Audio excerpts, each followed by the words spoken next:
Welcome to the Community Difference Plano.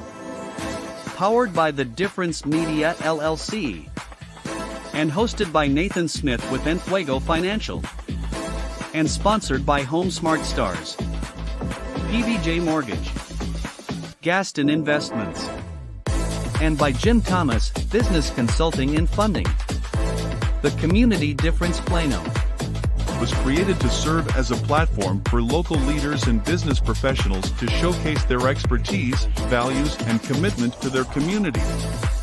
Overall, the podcast aims to create a stronger sense of community in North Texas by highlighting the often overlooked or unnoticed good work being done by local leaders, businesses, and professionals.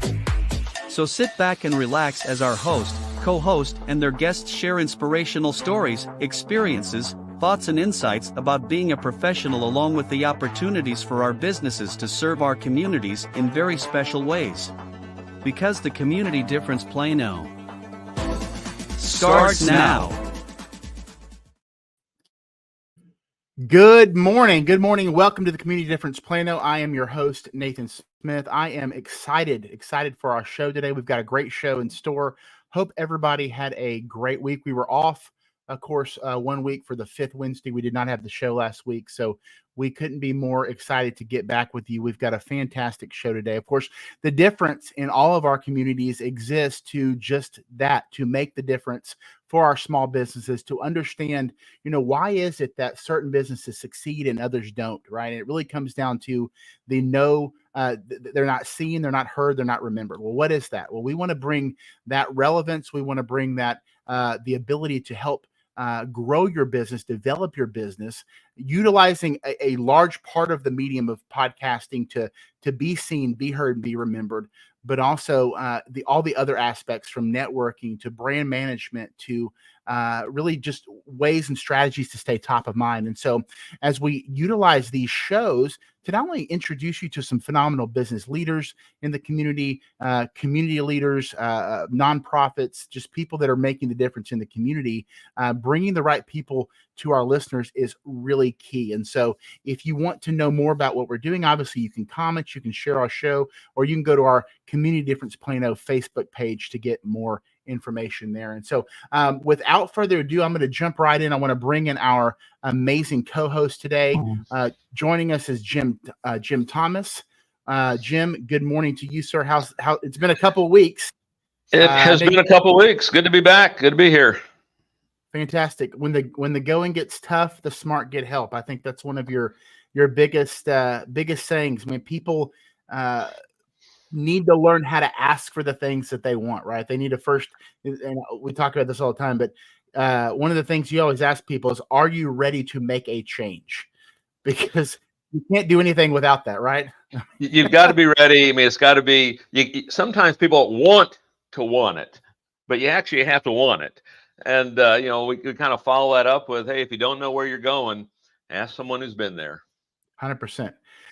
Jacqueline Crider with PBJ Mortgage. I know things have been crazy in your industry lately, up and down, kind of a whirlwind. We were talking a little bit about that in the pre-show. How has your last week been so far? It's been really good. We're starting to see the market really kind of heating up, which is the good thing. And that's awesome. I mean, I have definitely been looking forward to us getting back to kind of the usual, I guess, if you will, right? Yeah. That I do well when I'm bored.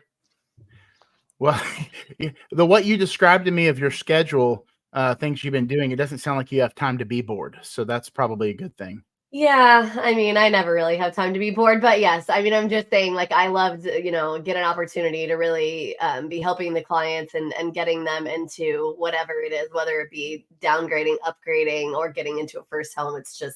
It's good to be able to handle that, right?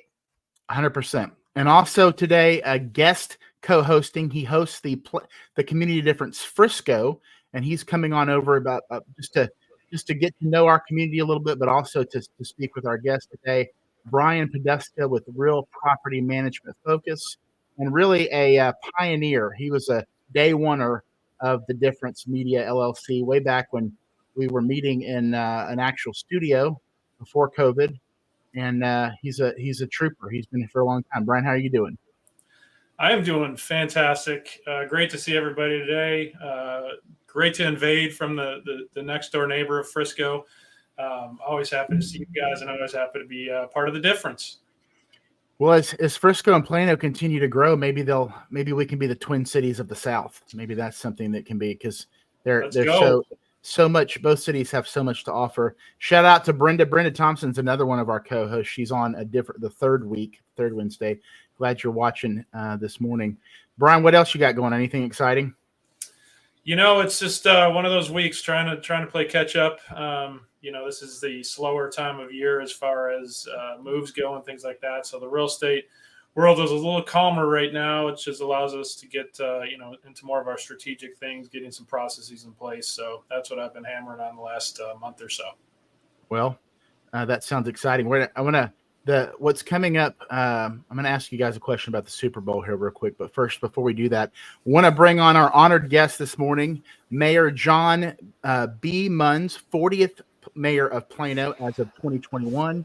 He served the community before being mayor in a number of roles, city chair of the Planning Zoning Commission and the Economic Development Board. Mr. Mayor, good morning to you, sir.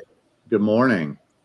We are thrilled that you're here. Thank you for taking some time to come and be a part of this virtual community. Obviously, you have a passion for the people of Plano, the citizens of Plano. Just real quickly, before I told you in the pre-show, we're going to dive in a lot more to you and a lot of questions that we have. But just talk about, you've obviously been first term as mayor. What led you to decide to run for mayor? And then how long have you been a part of the Plano community in general? Well, I've lived in Plano for nearly all my life. I was born in Dallas, and we moved from Dallas up to Plano in 1969. And there wasn't a whole lot here in 1969, except for a lot of farmland. So it was an amazing opportunity for me to become involved in the Plano community at a very early period of time. So I have really become the biggest cheerleader of Plano for a very long time. So I went to school in Plano. I went to Plano High School, which was the only high school. And when I came back from college, I really wanted to get involved. So one of the biggest loves for me was being a part of Plano Independent School District. So I ran for board of trustee, and I was on the school board for 16 years, quite frankly. So it was just part of giving back to the community. And when Mayor Harry LaRossilliere, my predecessor, asked me to chair the planning and zoning, that was a real opportunity for me to kind of look and see where we were, where we're going. And I realized that Mayor Harry was termed out, and there was a need for stability and making sure someone that really knew the community well would continue on and to lead this city where it needs to go. Well, we're going to spend some time today in our next segment, What's Up Plano, talking about some things that are going on in the community, some things obviously that you want to share with us, Mayor. We're going to go to break a little bit earlier than we normally do because we want to make sure we have plenty of time in there. So stick around. When we come back, we're going to really share what are the things that you guys know that's happening in Plano. We're going to get to bounce some questions off the mayor. So stick around. We'll be right back on the Community Difference Plano. The Community Difference Plano is made possible by Nathan Smith with Enfuego Financial, Jim Thomas, business consultant and business funding expert, Brenda Thompson with Home Smart Stars, Sonia Lowry with Gaston Investments and Development, and by Jacqueline Crider with PBJ Mortgage. The Community Difference Plano. Together, we can make the difference. And now, back to the show. Are you ready? Because it's time for What's Up Plano? I think I lost it. Sorry, you guys hear me okay? We can hear you. This is the yeah. beauty of having a live podcast and radio show is that you get to see all of our technologically challenged. My internet just dropped out as I'm waiting for What's Up Plano to play. But anyway, so What's Up Plano, guys? Welcome back. We're going to talk a little bit about some things that are going on. One of the things that we've been kind of touting and talking about is the Texas Forever Fest. When we first met with Councilman Shelby Williams, a friend of the show, I think he said, and Mayor, you can correct me if I'm wrong here, that Plano is really the only, at least in the surrounding area, that does a real big celebration of Plano independence. And it's been now, I think this is the third or the fourth year.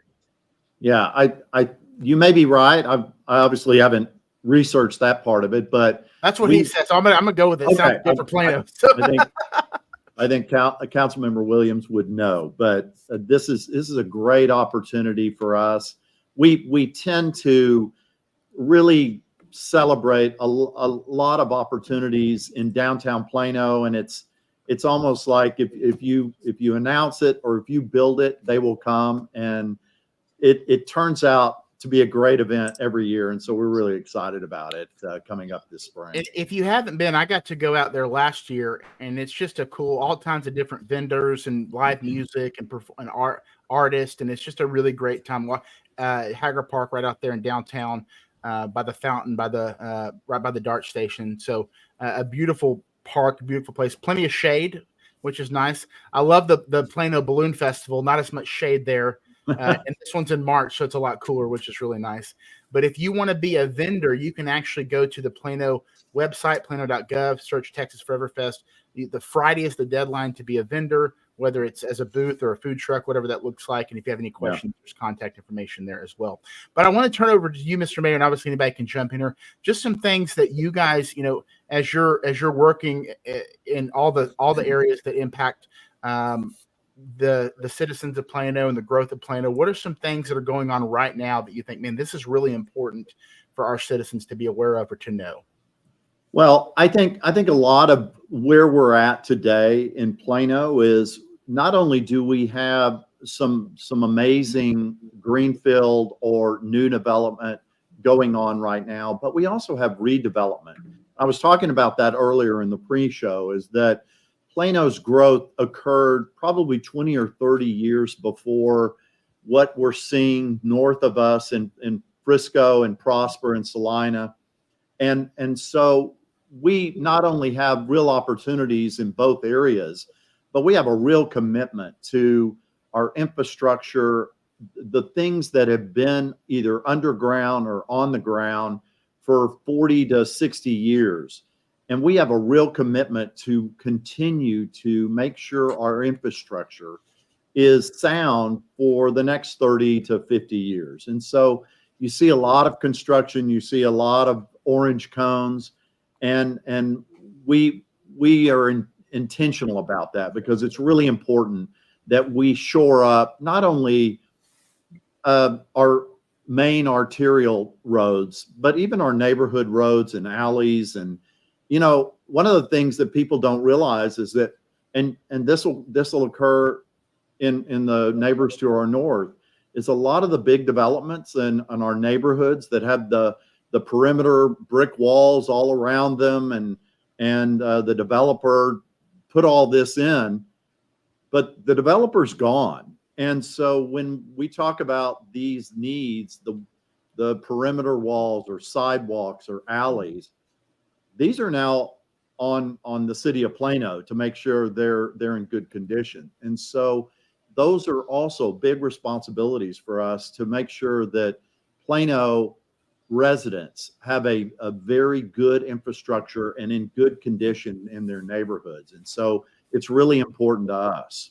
We talked about this on our very first show, how, a lot of people will see construction and they're, oh, there's always construction, and just but Jacqueline pointed out, to her credit, that, really that means that there's always something being improved upon.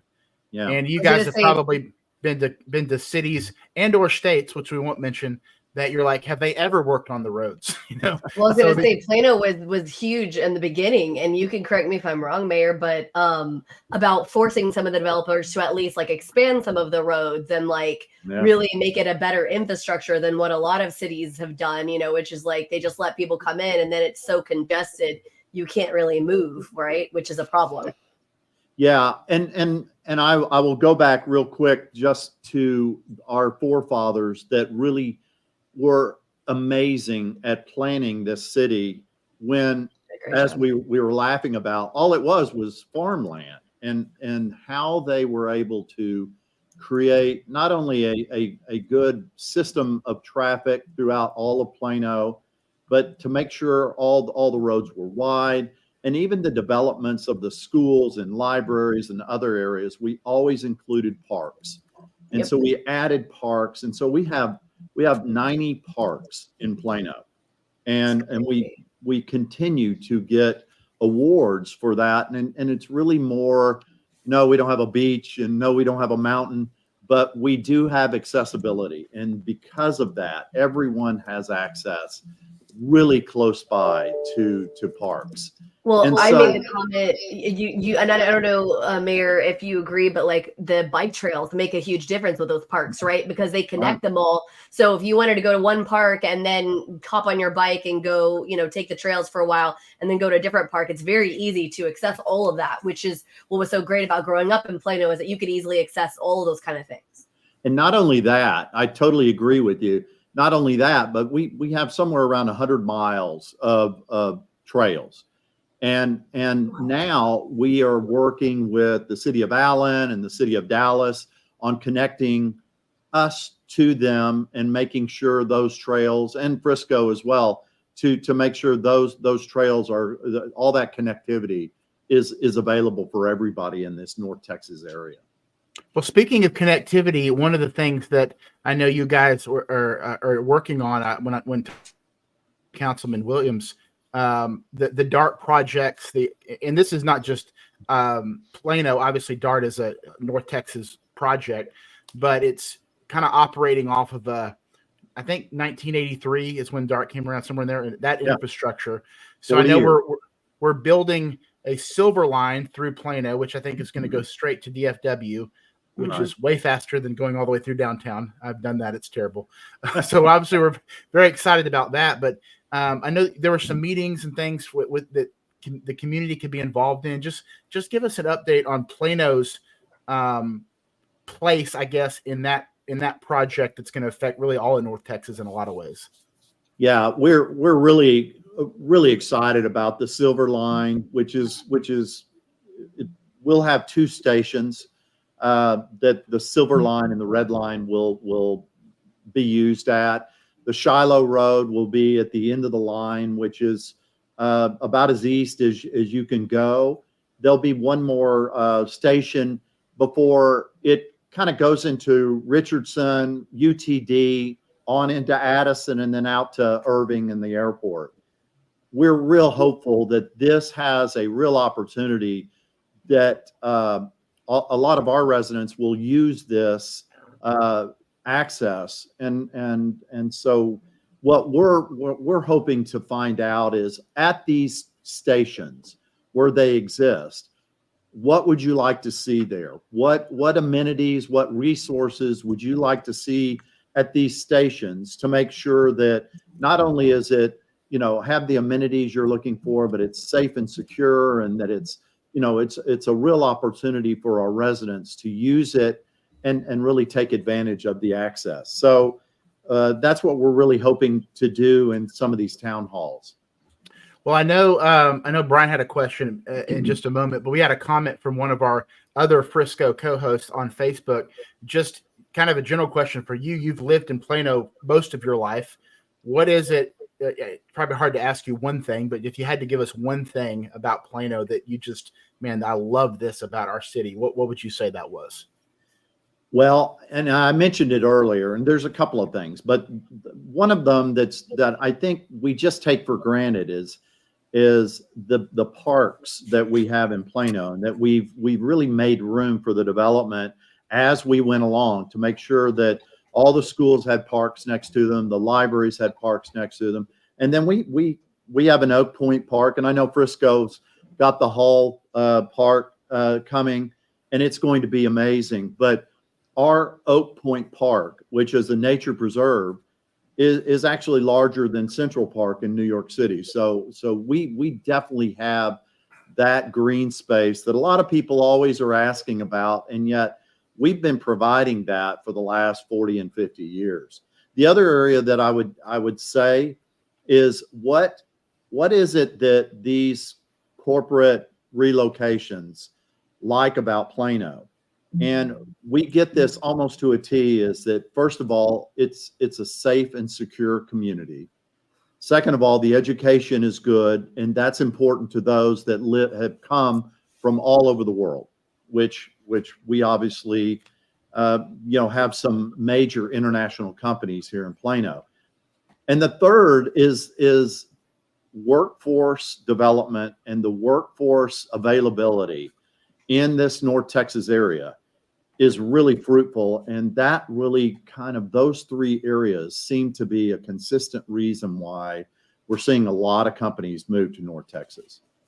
Well, you talk about North Texas kind of as a region in Collin County, really everything north of George Bush, which includes Frisco, which is another one of the communities that we're embedded and growing. And Brian, I know we had mentioned before some questions about, if you want to ask it, about kind of the working together of Plano and Frisco on certain things. Yeah, I mean, so I've been a resident of Frisco for 12 years now. Moved here from the Chicago area, and when I moved down here, I was just blown away by the amount of growth going on in the area. Whether it's Plano, Prosper, we narrowed it down to those four were Plano, Frisco, Allen, and McKinney, right? And that's pretty typical, as you mentioned. The workforce availability. That's what brought me down here, right? Right. And so, what I was amazed, not only the growth, but also just I think you mentioned it earlier, the infrastructure and the infrastructure planning that it takes to, sustain all that growth and make it go as smoothly as possible. So me being in real estate, I see some of the behind the scenes aspects of that planning, but if you don't mind sharing with the audience and even educate us on how does all that cooperation work between, because Frisco and Plano are border neighbors, right? And right. You guys have all those, Plano has all those corporate headquarters up on the north side of Plano. Legacy West Development has been fantastic. So how do you work together with other cities, and selfishly Frisco in this case? How does that all come together? Well, I think for the most part, most people have no idea that they've crossed from Plano into Frisco and vice versa. We obviously know it. Mayor Cheney and I talk a lot about areas that we can help each other in, along with Mayor Fuller and other mayors that are part of the Collin County area. But we're very competitive. I'm not going to deny that we work really hard to make sure that the companies that want to be in North Texas, we want to show them that Plano is where they should be. And we have had some wins, we've had some losses, and I think that's the bottom line, is that at the end of the day, though, Frisco is benefiting from the corporations that are in Plano, and Plano is benefiting from the corporations in Frisco and McKinney and others. And so we do need to realize that areas of help that we can give to our partners to the north of us, to the south of us, we really try to do that. And so one of the things that we do on every other Friday is we have Big City Mayors Consortium. And these are the mayors, the top 10 to 12 largest cities in Texas. And we talk about shared issues that we're dealing with, whether it be, issues that are affecting us from the state or Washington, and how we're dealing with some of those things. So we work really well together on areas of need and areas of that we're doing well. And so I think we'll continue to be able to do that and still at the same time be very competitive. I was listening. Oh, go ahead, Brian. I'm sorry. Well, I was going to say that's awesome to hear. And the Big City Mayor Consortium, that's super important for the region, because if one area isn't working in cooperation with the others, it's not going to work. And on a lighter note, we did have Mayor Cheney on one of our Frisco community shows. So, you mentioned the competitive nature you guys have. We might have to set up like an arm wrestling, arm wrestling or something like that. Yeah, that sounds like a good plan. Well, we're going to break here in about 5 minutes. Before we do that, so I was listening to it was very strange. Couldn't sleep one night, and I was listening to the Plano Chamber the City Council meeting. Yeah, as you do at 1 a.m. I don't know why I was doing that, but I was listening to Peter Braster. He's kind of the director of special projects for the city, and correct. He was presenting on this kind of revitalization, beautification of shopping centers that are going on in the Plano region. Gave an example of I'm totally blanking on the one at 18th Street and Avenue K that's been redone. The market there, yeah. But the example that he used was actually at 14th and Jupiter, a shopping center right by where we live. And we walk to the post office a lot just for exercise. And so we go by there all the time. And I'm like, oh, that's us, So I was talking with Shelby, and I want to get your advice, as a citizen and as our listeners, and other small businesses, because obviously some of it is grant money, some of it is cooperation with the landlords and the tenants. But as a citizen, what can we do to say, hey, yeah, this is, put the efforts, put the resources here directly in our little part of the community. Does that make sense? Yeah, it absolutely does. So this is just another product of, there were some amazing developments 20 and 30 years ago, but one of them that we probably should have been a little bit more careful about was the four corner retail. So you were just kind of flooding the zone to a certain degree, and there was always going to be failures. And we didn't want to see that. And so now over the years, excuse me, over the years, we have had some that are in somewhat of a disarray. And yet we don't really have a whole lot of incentive to move these owners to update and upgrade their centers. So we came up with a way that we could incentivize these four corner retails to come up with some either new retail, lessen the big box stores, and try to do something a little bit more that experiential that we're seeing more demand for. And if that would include office or medical or even low density housing, how would that look? And would the owner be willing to let us maybe offer to create an incentive? Maybe it would just be to help pay for the demolishment of what's there now and come up with some new products after that.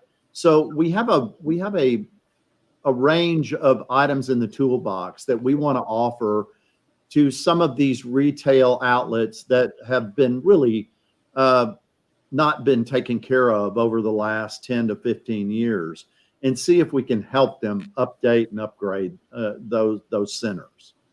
Well, you mentioned a lot of things that we want to touch on in the next segment, because I know a big focus on you is obviously economic development. And as you know, we're a show obviously aimed at our citizenry, but really our small business community. Yeah. That economic development, incentives, things like that are very important to understand. So we want to tackle that in some upcoming segments. So stick around when we come back. We're going to do a roundtable. We're going to get to know the mayor as mayor, but also as a business owner and as a guy, as a family man as well. So stick around. We'll be right back. And now a word from a few of our amazing sponsors that make the Difference Radio, live stream, and podcast network possible. JP Direct Health offers affordable health insurance solutions for individuals, families, and small businesses specializing in custom coverages to fit your needs and budget. JP Direct Health offers comprehensive benefits, including PPO health plans, accident and critical illness coverage, dental and vision, health matching accounts, along with telehealth at no cost per call. Call JP Direct Health today to learn more about how we can help you protect your health and your budget. Do you want your home or office to sparkle? Then call Elite Diamond Cleaning today.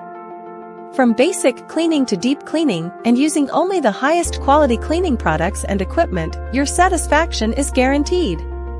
Our team of experienced cleaners will work quickly and efficiently to clean every nook and cranny, taking care of all the details so you don't have to. With a variety of pricing options to fit any budget, you can be sure that you are getting the best possible price. Call Elite Diamond Cleaning today at 214-300-9876 to schedule a free estimate. Your home and office is a diamond. Let us get it out of the dust. Frisco Fighters prepare to reach new heights at Comerica Center this spring. From competitive matchups to exciting theme nights, you won't want to miss a second of the action. Join us and experience high-scoring, hard-hitting indoor football that's fun for the whole family to enjoy. Visit FriscoFighters.com for game highlights, tickets, or to reserve your spot at the Tarmac Tailgate Party. Frisco Fighters, fly with us. Are you looking to buy a home? The process can be daunting, but it doesn't have to be. With the help of a qualified loan officer like Paul Fisher, you can get the financing you need and get into your dream home. Paul Fisher, a direct local lender with Certainty Home Lending, has many years of experience helping people buy homes. He's knowledgeable, experienced, and he'll work with you to find the best loan for your needs. Contact Paul Fisher today to get started on your home buying journey. He'll help you every step of the way, so you can relax and focus on finding your dream home. Visit www.loansbyfisher.com or call 817-308-7361 to schedule a consultation with Paul. MLS number 2018111. Are you a business owner looking to grow your company? Get fast, easy financing up to $5 million with no minimum FICO score required. Apply in 60 seconds and get funded in 24 hours. Call Jim Thomas at 214-629-7223 to talk to a financing professional today. Your business's future is waiting. So don't delay. Call now and tell him that you saw him on The Difference. And now back to the show. Welcome back, guys. Thank you for being here. We're in the afternoon hour, so I'll say good afternoon to everybody. Well, of course, alongside Jim Thomas, Jacqueline Crider, and Brian Poduska, and our honored guest, Mayor John Muns today. We're going to jump right in, Mr. Mayor. So a couple of softball questions for you. Just start with a little bit about you, your family, kids, just kind of that background. Yeah, I said this earlier, but I grew up in Plano, and we've been very involved in the city of Plano. My dad was the mayor of Plano in 1992 through 1996. So we're the only father-son pair of mayors that are in Plano. That's so cool. Yeah, it's great. So I have 2 daughters and a son, both adults, and I have 8 grandkids. And oh, wow. All of my kids and grandkids live in Plano. So if I'm doing everything else wrong, I'm doing that right. So you convinced them that Plano was the place to be. Of all the I wish I could take all the credit for it, but I can't. But our family owned Wyatt's Cafeterias. And so we were I loved Wyatt. Yes.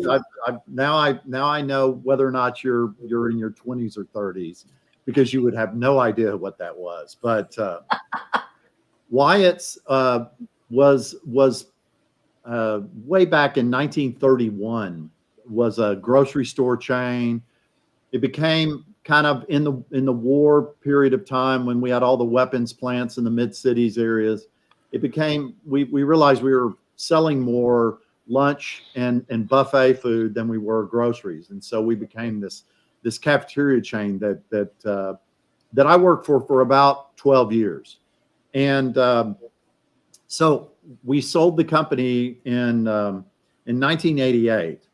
And we're very fortunate to have done that, because the cafeteria business, as you can see with Luby's and others, has become somewhat of a dinosaur, and it's been very difficult to survive. But I was involved in construction and acquisition of sites for the cafeterias, and so we just kind of parlayed right into real estate when we sold the company, and we've been doing that ever since. So we develop office, medical office, multifamily in some instances. But one of the things that we haven't done, because of our involvement in the City of Plano, and my dad was my partner, we rarely invested in Plano, and so unfortunately we didn't reap the benefits that a lot of people have enjoyed over the last several decades. But we did that to just try to separate any ethics issues or anything like that. Me as a school board member, and he is the mayor. So we continue that philosophy today. I love how Brian, growing up in Chicago, and Jim from Kansas, like Jacqueline and I were like, "Oh, Wyatt's," and there's nothing from that side of the screen. Yeah, you had nothing from me. It's an awesome story, but that was a post-church service staple. I was gonna say, right? That was the Sunday slot. That and Black Eyed Peas, guys. I mean, those were like the places. Yeah, and the truth of the matter was, when we started having TGI Fridays and Bennigan's and Black Eyed Peas and Chili's, we realized that brand new type of food service was going to put us out of business, and so we needed to either make some major changes or we needed to walk away. And so it was very understandable to people like me, but the folks that have been doing this for 50 years and they couldn't understand how the cafeteria business wasn't going to survive for infinity. And so it was a difficult choice to make, but it was the right choice. Man, I'm such a nostalgia person when it comes to that kind of stuff. Like I wish we have cafeterias, Blockbuster Video, and Radio Shack, all of which are pretty much gone. So I understand. My family laughs at me because every time we drive around Plano, I point out things that like used to be other things. I'm like, oh, that used to be, and my kids are like, we don't care like what that used to be. But I remember it, and I'm like, I remember going to that Blockbuster that's now something else. Well, we will have that conversation together sometime, because I love doing that as well. And at least you and I will be very impressed with what used to be there. Exactly. Before we kind of transition back into some really Plano-centric questions, I know a big part of the things that we want to talk about is more in depth of the economic development side of things. But before we do that, as we're a business development platform helping people really scale their business and all the aspects of business development, I want to ask you, as a business owner, having known now your background in Wyatt's, and then obviously now in the real estate development, one of the things people struggle with in ownership is balance. And I don't really think that exists when you're trying to build a business. I think you just have to figure it out. But you're doing two major full-time things, helping to run a city and lead a city, and then obviously making sure that your real estate portfolio and all that is functioning, which I don't even know all the details of that. That's a Brian thing too. How in the heck, and obviously be a good husband, father, grandfather, how do you not go crazy with all that you have, the responsibility that you have? I mean, it's a huge commitment, and I'm not bragging about that. I'm just saying, when somebody decides that they want to take on this responsibility, as well as the other things that you're talking about, the other priorities that are so important, it does take a lot of cooperation. My wife of 40 years has been involved in a lot of nonprofits and areas that have made Plano just that much better. And she understood when we sat down before I ran what the responsibilities were going to be. And my kids were very supportive as well. And so it does require a lot of time, a lot of effort. And at the same time, because of the way our system is, you're not going to really get paid a normal salary to do this work. And so you have to be able to have a job or be somewhat independent and being able to give the time back to the city of Plano, because it does require a lot. Yeah. I want to turn it over to Jim Thomas here for just saying. Jim has really been a mentor of Lyndon's for a long time. He's in the really business development, helping businesses get off the ground with funding, but he got to start, and I won't steal his thunder, in helping gyms, people that want to start gyms and fitness centers and stuff. So he's really been an expert in helping businesses grow, and really a lot of the vision that we have here at The Difference. So when I had, we were going to have you on, I said, hey, what are some things that we need to know? And he goes, this is some things. So I'm going to turn it over to him, because I know he had a number of questions he wanted to ask you. Okay. Nathan, thank you very much, Mr. Mayor. Good afternoon. Thanks, Jim. Good to see you. And here's my question a little bit. I get involved. I'm a business consultant primarily in the fitness industry. And, we get clients that are doing big box. I'm kind of defining big box as 15,000 feet or better. And then we get others. We're working with one right now who's looking at Plano that's about 3,000 to 5,000 feet. Okay. And looking to go in. And I have several questions within that. How do you view, economic incentives, for the bigger operations? Are there incentives for the small guy that we're not aware of?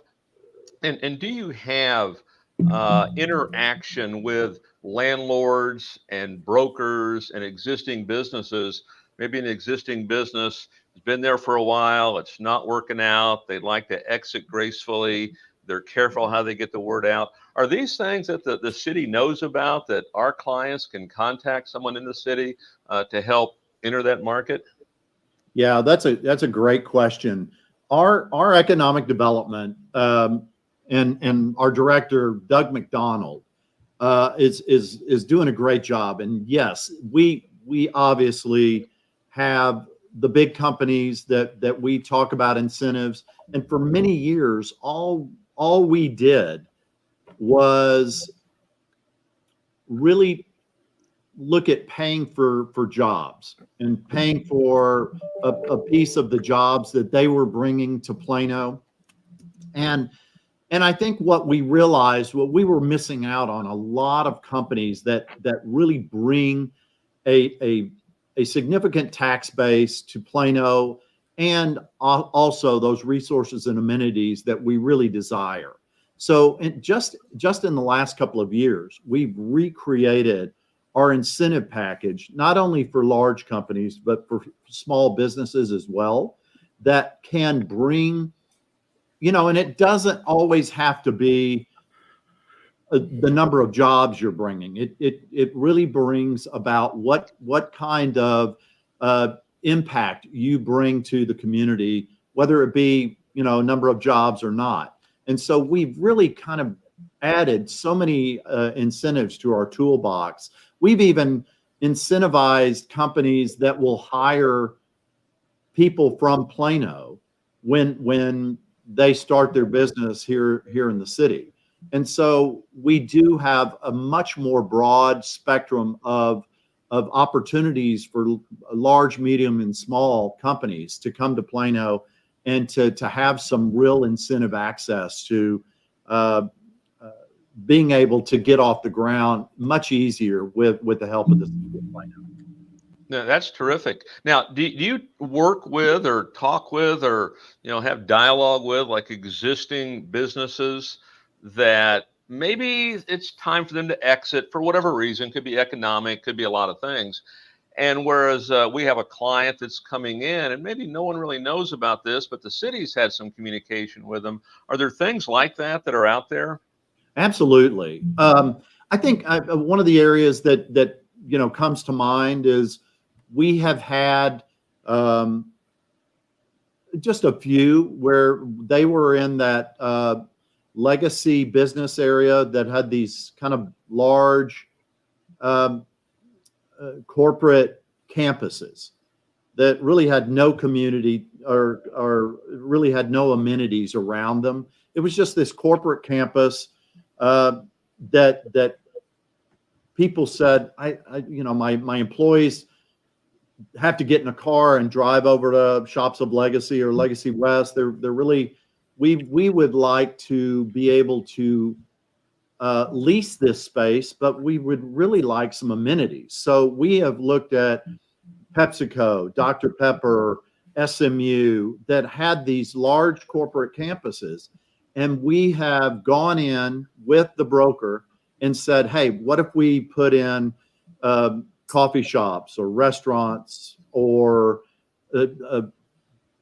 facilities for workout facilities or whatever those might be, to raise that opportunity for a tenant to come in and say, now this is what we really would like to have. And we have been doing that now for the last few years to really kind of ignite that corporate campus back to an operating facility.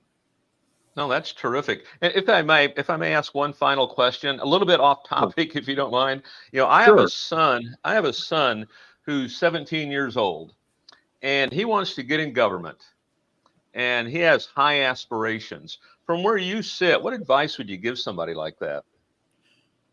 Great question. Yeah, I've got to ask him if he feels okay. Is that something you want to do? Check it for fever. He might be ill.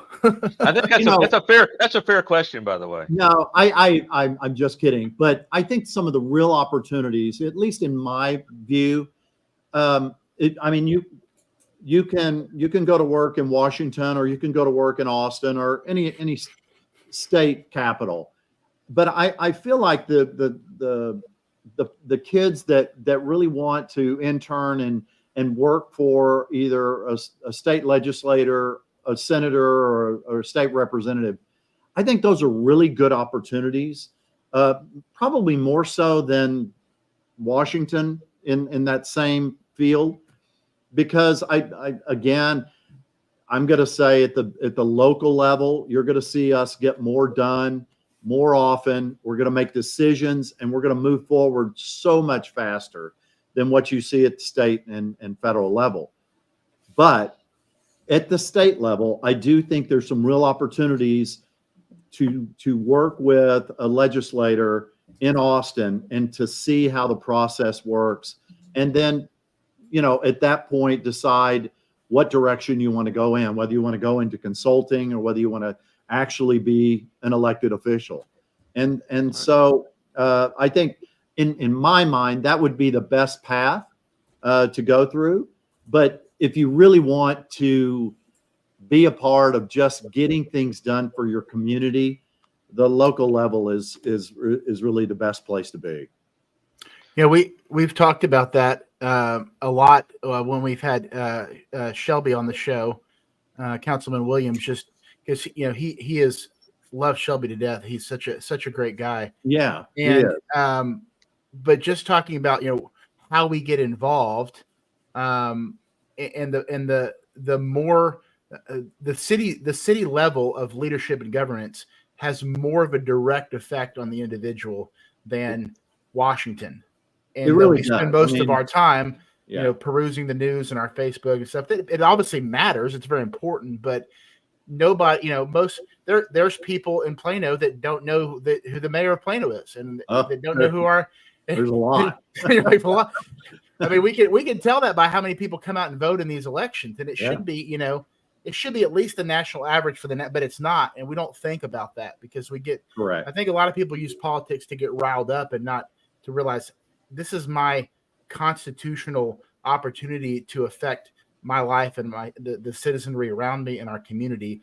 And I want to know how to do that from the city level on up. And I think if we start there, then a lot more can happen. And we can be just aware of a lot more things that are happening in our community. We're going to go to break here. When we come back, we're going to dive into our segment, our topic of the month, leveraging social media to increase brand awareness and customer engagement in a local setting. So, every business has a brand, but also every city has a brand. You're probably thinking of some cities in your head that have been branded kind of poorly. Well, Plano, a city of excellence, is not one of them. We're going to talk more with the mayor and hear from some strategies from our other co-hosts when we get back. Stick around. We'll be right back.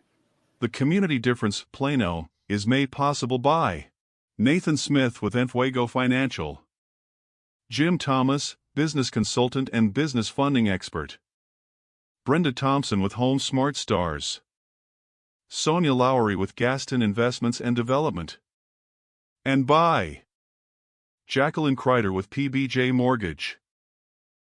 The Community Difference Plano. Together, we can make the difference. And now, back to the show. All right, as we come right back here, we're going to jump on into our topic, and I mentioned it before the break, but leveraging social media to increase brand awareness, customer engagement in a local setting. And usually, obviously, we have a lot of business owner guests, nonprofits, and so these are things that businesses should be thinking about, right? A big part of the difference is to help facilitate these conversations and help people realize that everybody has a brand, right? And so one of the things we coach when we bring people on here is like, how you talk, how you present yourself. You've heard of the thing of the concept of first impressions, right? They're so important. Well, why is that? Because a first impression is a sense of brand. And so what your brand is, how many people know about your brand, is it good or bad, right? That's things we want to talk about. So I'll start with you, Jacqueline. In the mortgage industry, of which there are many professionals in the mortgage industry, branding yourself, being different, right? Differentiating yourself, being that difference maker. I know I'm using a lot of intentional difference language for obvious reasons, but how do you the difference? That's right. How do you what's your strategy because I see on social media a lot, what's your strategy to say to stand out in a sea of, similar type of people in that field? Like, does that make sense? Yeah, no, for sure. So I've been doing this for a long time, right? As far as the mortgage space goes, I've been in mortgage for a little over 20 years. And I've seen good, bad, and ugly. And it's hard for me because I guess I was raised where you are supposed to be a true professional in everything you do, right? So I have a hard time in our space with the people who don't kind of feel the same way. And I'm really, really heavy about the education. Now, mortgage, like I joke all the time, and Brendan and I, one of the other co-hosts, were talking the other time about how mortgage is kind of the boring part of the transaction. Like, you don't wake up in the morning and say to yourself, you want to know what to do today? I want to borrow $500,000. But you do say, I want to buy a house, and you don't have $500,000 sitting in your bank, or maybe you have something better you're doing with it, right? Like investing it with you, Nathan. And so then you say, well, I need a mortgage. So I become a necessary part of the transaction, even if you don't necessarily want to need me. And so PBJ was sort of born out of that kind of sticky factor. Like, we're trying to make it a little bit more simple and fun and like rememberable, because that kind of matters with social media. We get bombarded so much with like stuff all the time that I feel like it's important to really have a presence that is kind of fun and speaks to people. But we're really big on education. That's probably where you see most of my social media stuff, Nathan, is I'm really big on educating people and just kind of empathizing with the position that they're in, wherever that is, because we've all been where maybe our credit's not perfect, our income's not perfect, whatever that is. And I like to just empower them to be able to kind of move forward. And so when we present ourselves on social media, that's sort of how we present to those three core values: educate, empathize, and empower. And in a fun, kind of silly way. I am kind of a silly person. I have a lot of dogs. You probably saw the photo. That's Peanut Butter and Jelly. That's literally the mascots' names. Yes, I'm that dorky and silly. Sometimes you actually see them get up in my lap, like when we're on show. But I wanted to take an opportunity with this particular question in mind, if he doesn't mind answering it. But I wanted to ask the mayor, like, obviously I've had to spend a lot of time myself thinking of how you brand a business and how you make sure that you come across in a way that is congruent with the way you want it to look. Obviously, you didn't get to really pick the brand for the city, right? You kind of got it, whether you liked that or not. But how do you sort of blend that and figuring out the social media aspect of a city that's existed well before social media ever existed? Well, communication is always going to be the biggest challenge for everybody, and that includes municipalities. We work so hard to get our messaging out, whether it be communications or public works or police and fire, to kind of give people a heads up. And we use, all platforms, as many as we can. And yet it's still a challenge because you still feel like you're not reaching enough of the community, but it's something we work on constantly. And so we don't ignore any platform or any opportunity that we can try to get the word out on certain things that involve our community. And so again, it's a challenge every day, but we work really hard at it. I'm glad you said that, because one of aside of the business development and coaching and obviously the podcast itself for these communities, a goal is helping businesses learn how to integrate with the community and be that difference in the community. Right. Not to beat a dead horse, but you saying that, I'd love to find offline, obviously, but find ways that the difference can help the city of Plano disseminate that message more. And so that's a big part of what we want to do for our listeners. So well, and I don't know, Nathan, if you guys agree with me, but it's hard to figure that out. Like, there's so much information, it's almost a little too much at times, right? So it's like, how do I get involved with this, or what does that look like? And so having nice plugins, like how the Community Difference is trying to do that, plugging people in together in a using technology, but then also blending like the one-on-one, like kind of together in a way. Yeah, I want to jump in on that point because of the fact that there are so many different platforms, as you said, Mr. Mayor, and as we know, things can quickly spiral in the comments and everything else, depending on what the topic is, right? Yes. So, question to you, do you have the staff that manages social media accounts, and how does that all work behind the scenes for you guys? Yeah, I do. I mean, we have folks that manage not only the standard Facebooks and X and Reddit and things like that and Nextdoor, but obviously we also assign the police department and the fire department and public works and things like that their own opportunity to spread those messages as well. But yes, I have quite a bit of help, thank goodness. I was going to say, well, I never, you don't even really think about the fact it's not just the city. It's like the city. And then there's also like, the police department, the water, you know what I mean? Like all these different people where people need information from them. And that's a lot. We took about 70 people to Baltimore this fall to go to FEMA training for emergency management. And I will tell you that Plano is very well prepared for any natural disaster or whatever it might be. But at the same time, it was so interesting to understand, when you're in a situation like this, are you prepared to communicate in all different areas, even when people don't have access to the internet and things like that? So it was a week of really working on planning and how to communicate with the community when you have a natural disaster or whatever it may be. And it made a huge difference. And most of what we spent time on was how to communicate with each other to make sure everything was being done on the field area. So it's a challenge. It really is. Speaking of preparedness, I think Plano just tested their emergency sirens 29 minutes ago. It happens the first Wednesday of first Wednesday of the month at noon. I noticed that.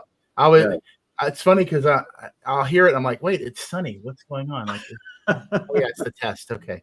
So, well, Jim, I want to broaden this. We got about 5 minutes before our last break, and then we'll wrap our rapid fire segment. But Jim, taking this beyond the municipality, conversation, when you're helping a business get off the ground, obviously helping them with funding, but really teaching and investing in them, like you've done a lot with Lyndon over the years.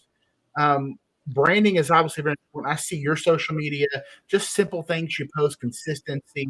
But what do you do people specifically about branding? Because it goes beyond just social media, obviously, but that's a big part of it. How do you broach that conversation, or when do you broach that conversation in the process of getting a business off the ground?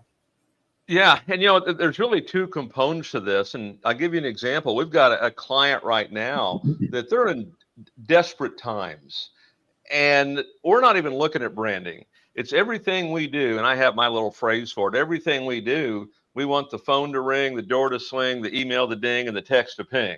We want to get a response, and we want to make a sale, because we have to do that. We don't have a choice if we want to see tomorrow. So branding, sometimes we don't want to do branding, but the way I look at branding is I understand that the people out there, they all consume their content in different manners. Some like podcasts, some like to look at YouTube videos, some like to read. There's all different kinds of things. I've had people tell me, we don't have this now. It kind of went down at COVID, but we used to have an online, they could, for $39 a month, unlimited of me. And they said, Jim, I'd rather pay you more money than do that, just to have you. So everyone consumes their content differently. So we're putting out content at all different levels. It's reels, it's posts, if it's Instagram, TikTok, Facebook, they're all different. They're not the same. Okay. And so we do it different. But my mindset is I'm going to give away 80% of everything I do for free. If somebody's willing to watch it, read it, listen to it, they can do everything I can teach them in a seminar, or everything I can do them in a one-on-one. And we're going to push it out every day, because there's always tough times. There's never anything that's perfect out there. And the mindset that we take is we're going to advance and expand into the market. And so we're going to grab market share, because somebody else is always going to be in retreat. Somebody is always stepping back, and we're always moving forward with it. And we're simply giving it away, and knowing that people eventually, they'll come to where you want to be, because they'll consume their content differently. That's how we approach it. So strategy really of who are you wanting to consume your content, and how are they most likely going to consume it? But then also, it sounds like you're saying too, you need to make sure your system is such that you're getting the door swing, ping, all the rhyming things. Have that in place before you even think about the social media stuff at some point, because I think a lot of people. Well, for the folks that are struggling, you have to have money in the bank. Because branding, that institutional style, it's not necessarily going to have that happen immediately. That takes a little bit of time, to build that up and to create that kind of awareness. There are moments where it's crisis. We need money in the bank now. And there's strategies that work well for that too. Well, Lyndon's in the background, keeping us all in order and keeping us going. I know you wanted to comment. Just take us to break, Lyndon. Well, one of the things that Jim said about the institutionalized branding, I think that's a big problem that we're all making, because when you think of institutionalized branding, a lot of times, and Brian, you and Nathan have heard me harp on this for the last 3 days, it starts to establish you in a perception of people looking as a commodity, right? There's no uniqueness to it. And I think that in a world, in a digital world today, where everybody is detaching and isolating, we still want to have a human connection. And I think that one of the most important parts is we have got to show who we are, not what we do. as much as anything else, because I think that goes into the know, like, and trust.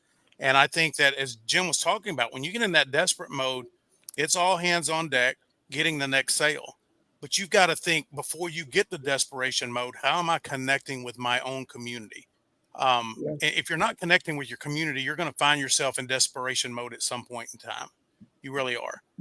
Because the next biggest, brightest, shiniest object with the most money that comes in can put you out of business overnight if you're not careful. That's a good point. So really, between that and what you're saying, Jim, it's really about timing when you're thinking about these things, but also understanding what the priorities are. I like how you kind of ended this segment, Linda. Let's go to our commercial break. When we come back, we're going to finish our last segment. We're going to do rapid fire, some get to know you questions that I think you're going to love. So stick around. We'll wrap up with the mayor, our co-host, and we'll end the show here in about 2 minutes. We'll be right back. The Community Difference is a new series of shows powered by the Difference Radio live stream and podcast network. This series of shows was designed to highlight the unsung heroes that call our towns and communities home. And we wanted to create a platform that brings awareness to and reminds folks of the goodness that lives within so many of us. By working with the local community leaders, business owners, first responders, veterans, schools, and citizens who want to unite with a clear and selfless purpose, the Community Difference seeks to spotlight the people, events, and activities that are producing positive outcomes, inspirational stories, and incredible experiences. In a world that is consumed with negative press, media manipulation, and propaganda, The Difference, along with many others who believe and support The Difference, understands there is no better way to make the difference than to highlight the unsung heroes that call our towns and communities home. We are currently searching for local communities to be the focus of our shows, but before we can launch a show in your community, we need your help. We need you, along with local business leaders, chambers of commerces, major nonprofits, online community group leaders, networking groups, etc., to join us in making the difference in helping your community be seen, be heard, and be remembered. So, if you would like to know how you, your business, school, social media community, church, or your favorite nonprofit organization can be a part of this unique and powerful program, reach out to us today and introduce yourself and let us know how you would like to contribute and bring awareness to the amazing people, places, and events that are making the difference in the community you love. You can call us at 972-866-4596 or email us at info@thedifferenceradio.com. And now, back to the show. All right, as we wrap up here, a couple of rapid fire questions. Just going to throw them out there and just kind of a concise answer as we can. One is a little silly and one is a little more serious. I'll start with this one, and we'll just go in my screen. I've got Jim at the top, and we'll just go across the top here. What is something in your house, okay, or your office that you have too much of? Now, maybe your wife says you have too much. Your spouse, maybe you don't believe you do. But what is that for you, Jim? It's got to be dogs and horses. Okay, how many horses do you have? 5 dogs, 3 horses. Hopefully, horses are not in the house. Some of them are, but we have lots of animals. We're in the semi-rescue business, I think, unofficial rescue business. Okay, well, I'm sure they're very appreciative of that. Brian, what about you? Yeah, I'd have to go with clutter. So paperwork. Yeah, so I need an official declutterer. I know somebody that actually does that for a living, and I'll try to get it. He's gonna hook up. Nathan's gonna hook Brian up with a declutterer. That's right. They really do exist. Mayor, what about you? Oh, that could be so many things. I would say that I have a lot of clutter. I get, for some reason, when we exchange gifts with companies and things like that, I always get a journal. And then I give them 40 journals. I have at least that many, and then I give them to my grandkids because they like to draw on them and stuff like that. So if I could get rid of some more of those journals, that would be good. Every time you get a new journal, it's like such possibility. Like, oh, what can I write in here? And then it doesn't. It's so true. I was going to say, you're speaking to the English major. I used to have so many journals. I had to get rid of them all and get the Remarkable 2 instead, because otherwise I just had 40 journals spread everywhere in every room. Okay. Well, now that you've decluttered your journals, Jacqueline, what else do you have too much of? I have a lot of cups, be it Stanley, Coldest, Corksicle, you name it. I have like 8 million cups. My office manager is always giving me crap. He's like, "Why do you need another cup?" I'm like, "I don't know." It's a different color. There's so many reels and memes about women in their cups. It's really funny. And yeah, well, I'm literally that. I mean, I probably agree with Jim. Dogs is probably another one because at my office there's 7 dogs. Wow. Lyndon, I know you probably have some things that you have too much of. This is going to show my age, but legal notepads where I take all my notes. I have one for almost every topic, and they're just everywhere. Can you have too many of those? I feel like that's pretty important. When you start searching for stuff, you can. I guess it's not a great filing system. For me, you try the Remarkable 2. It'll change your life. I'm telling you guys. You know, with 2 kids 4 and under, we're constantly getting rid of toys or recycle. Like we have a toy storage in the garage, and then we recycle them into the house, and then others get gone away or given away, and there's still too many. And so my son just had a birthday, and it was all monster trucks basically, and I'm like, we probably have 10,000 cars, and I like cars because I have a whole collection of actually antique and cars in the garage in the shed out back that I collected as a kid, but they're not out here. They're not for playing. So I think my wife would definitely say toys and cars, but I'd have to agree with her in that regard. Okay, last question, and just quick answer, and then maybe one sentence on why you picked this. As entrepreneurs and business owners, we're always reading or listening or to better our businesses ourselves. If you had to give one book or even maybe a movie or a TV show that, hey, as an entrepreneur, you need to check this out, what would that be? And I'm gonna start with you, Brian. I'm gonna put you on the spot here. Yeah, that's a good one. I'm a sports nerd, right? We've well established that on all the shows. I've recently, so not a specific movie or a book or anything like that, but Kobe Bryant has some great motivational messages on hard work and work ethic and things like that. So I've really kind of navigated over to watching a lot of his stuff. So that's my variation on it, I'd say. Jim, what about you? My number one book, I read this a long, long time ago. It was called Don't Sweat the Small Stuff. And there's since been a whole series of that. And there's one thing I remember first reading that book, because you get so much going on. And for me, it was that first business I'd ever opened. I'm getting everything coming at me. And Don't Sweat the Small Stuff really rang true. But there's one particular chapter in there that said, just because someone throws you the ball doesn't mean you have to catch it. And it really made an impact. And I think for anybody in business or anything, I think sometimes we spend too much time on things that really aren't going to matter. 100%. Jacqueline, 15 seconds. Okay, that's easy. Who, not how. It just talks a lot about like how you're so focused on how you do it as opposed to who can help you do it, more or less. I actually got that book. You suggested it before, so I like that. Mr. Mayor, what about you? Well, I have 2, and I'll be very brief. One of them is Boys in the Boat, and the movie came out, but the book was around for a while, and it just talks about you being a team and working together to accomplish your goals. And nobody can do anything by themselves, and so it's really important to work with each other, work well. And the other one was called Smart Brevity, and I gave it to all my council before we got started, because the one thing we needed to work on was less talk and more action. And so that's a good book to get your staff to make sure. I don't want to hear the story that takes an hour to tell. I just hit the high points. So I like that. Well, I have a ton of books I listen to, but I recently read Swagger by Jimmy Johnson, coach of the Cowboys in the 90s. phenomenal book on leadership and just getting to peer into how he, as a psychology major, why he was such a great coach, and you can apply that to leadership. So we've got 1 minute before we're done. Mayor, just give a second. I'll let you wrap us up here and send us off. And again, thank you so much for being on. Just give us some final thoughts. Well, thank you so much for having me. This is a great opportunity. And once again, we talk about communication, but we've got so much going on. We're redoing Collin Creek Mall. We're redoing Willow Bend Mall. We're creating some great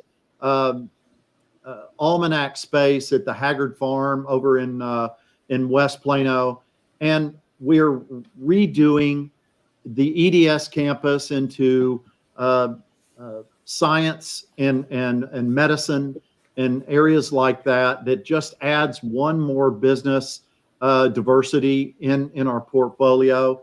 We have Ryan LLC that's topped off their building. So we have a lot going on, and we're really excited about what's happening in Plano. Well, I'll have to have you back on to dive into some of those projects too, because I'd love to get some updates. So, well, thank you so much. Thank you, Brian, for guest hosting, Jax and Jim, as always. I am Nathan Smith. It's been my pleasure to be here with you guys today. We'll be back next Wednesday at 11:30. Have a great week. Thank you for watching today's show. The Community Difference Plano is made possible by Nathan Smith with Enfuego Financial, Jim Thomas, business consultant and business funding expert, Brenda Thompson with Home Smart Stars, Sonia Lowry with Gaston Investments and Development, and by Jacqueline Crider with PBJ Mortgage. The Community Difference Plano. Together, we can make the difference.